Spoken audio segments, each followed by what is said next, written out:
In our previous discussion, we have discussed about law of demand, which states that as price of a particular commodity rises, the quantity demanded of it decreases and vice versa, keeping other things constant.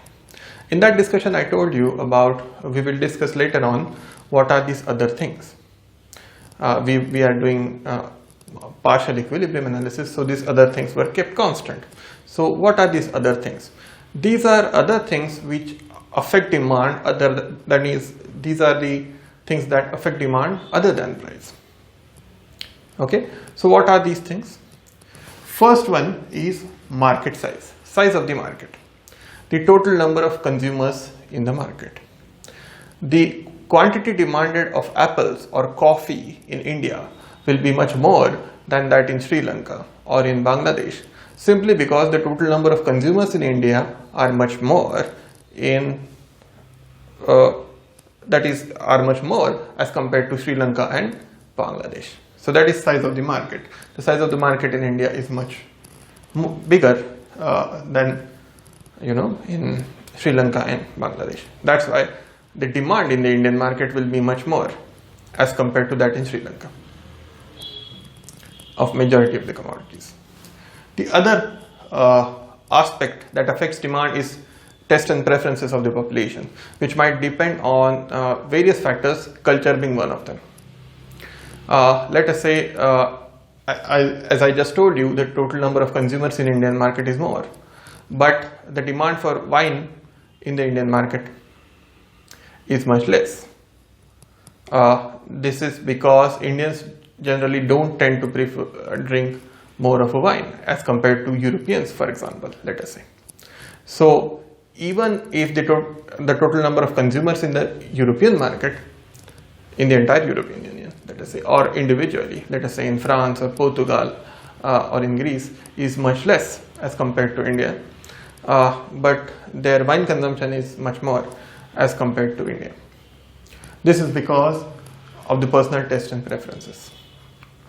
So the third aspect is price and availability of the substitutes.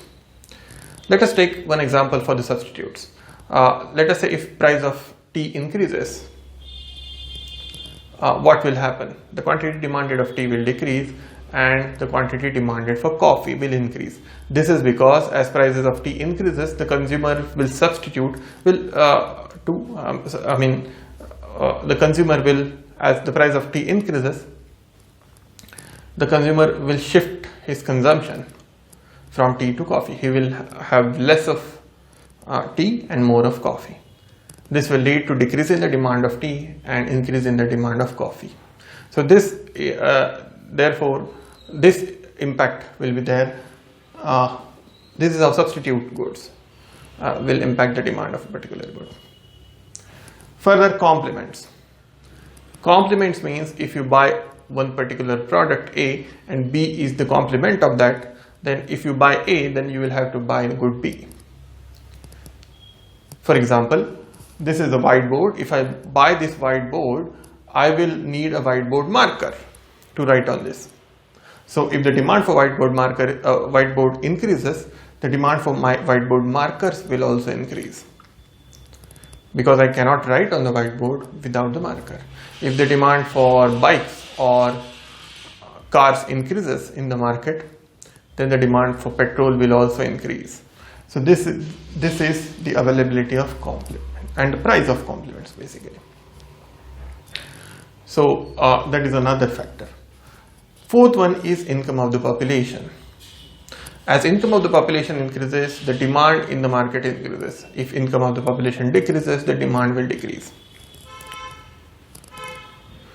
30 crore people in the United States has more demand than 125 crore people in India, for example, because the income of the American people, the per capita income and let us say income in general, is much more than Indian population. That is, the income of the American people is much more than Indians.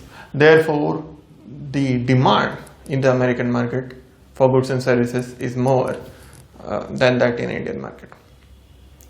Further, let us say in a capitalist economy there is always a boom or bust, that is to say boom period or a recession period. So during the boom period, when majority of the people have jobs and they have income, the demand in the market will be more.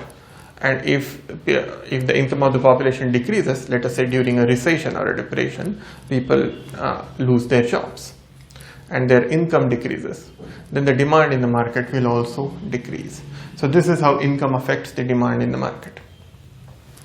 Further, consumers' expectations regarding future prices. If suppose there is one good which a consumer wants to buy, price in the market is ₹100.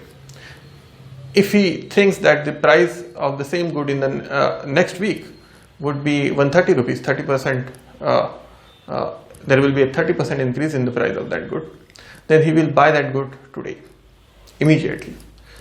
If he expects that the price of that particular commodity will decrease by 30% to ₹70, then he will wait for a week, let us say, for the price to go down, and then he will buy the good. So the future expectation, consumers' future expectation regarding prices also affects the demand in the market. Finally, special influences. By this, what I mean is that, let us say, during monsoon season, at the beginning of the monsoon season, there is the demand for raincoats increases. So in the market, that is because people want to buy raincoats. Same kind of demand will not be there during winter season or in summers. Okay, this demand is coming because of the special influence, that is to say, because of the rainy season. Okay, so these are the factors that affect demand other than price. There are many more, but like advertisement, for example. But these are, I think, the major factors that affect demand other than price. We discussed about the law of demand and the demand curve. That is, the demand curve is just a graphical representation of the demand schedule, which depicts that if price increases, the quantity demanded decreases. But this is about extension or contraction of the demand. That is to say, in case of law of demand, so here, if this is the demand curve, if price increases, the quantity demanded decreases. Here you can see, if we have on x-axis quantity demanded and on y-axis we have price. So if, let us say, at a higher price the quantity demanded is lower, whereas at a lower price the quantity demanded is high. Okay, so that is the movement along one demand curve, that is to say extension and contraction of the demand. So this is according to the law of demand. Okay, but what we have studied, something that I told you regarding factors affecting demand other than price in the earlier videos. So what happens when these factors change? What will happen is that the demand curve, the movement will not be along this curve, but the demand curve itself will shift either outwards or inwards. So when the factors affecting demand other than price, what are these factors? Income of the population, total number of consumers, market size, taste and preferences, consumers' taste and preferences, or prices of substitute goods or complementary goods. When factors that affect demand other than price, these factors change, what we witness is not movement along this curve, as I just showed you, but this curve itself will shift either outwards or inwards. So what we witness is, what we see is shift in demand curve. Okay, for example, if income of the population increases, then the demand curve will shift outwards. Let us say during recession, if the income of the population decreases, then the demand curve will shift inwards. Or let us say size of the market increases, then the demand curve will shift outwards. If the size of the market decreases, the demand curve will shift inwards. If government imposes certain tax, certain kind of taxes on particular commodities, the demand curve will shift inwards. If government decides upon a liberal policy in terms of government expenditure, that is to say, let us say government expenditure increases, as a result of that income of the population increases, the shift will be outward. Okay, here the demand curve itself will shift. So that means if in the earlier case, if this was the price P star, okay, and or you can say this was the quantity demanded, Q star.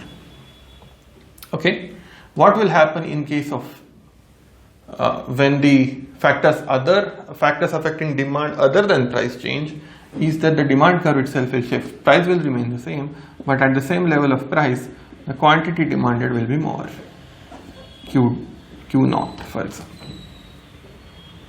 Okay, so this is in the case of rise in incomes, or let us say increase in the size of market, and there are many other factors also. Whereas if the income of the population decreases, then if earlier demand was this P star and quantity demanded was Q star, sorry, this one, extremely sorry, this was Q star, right?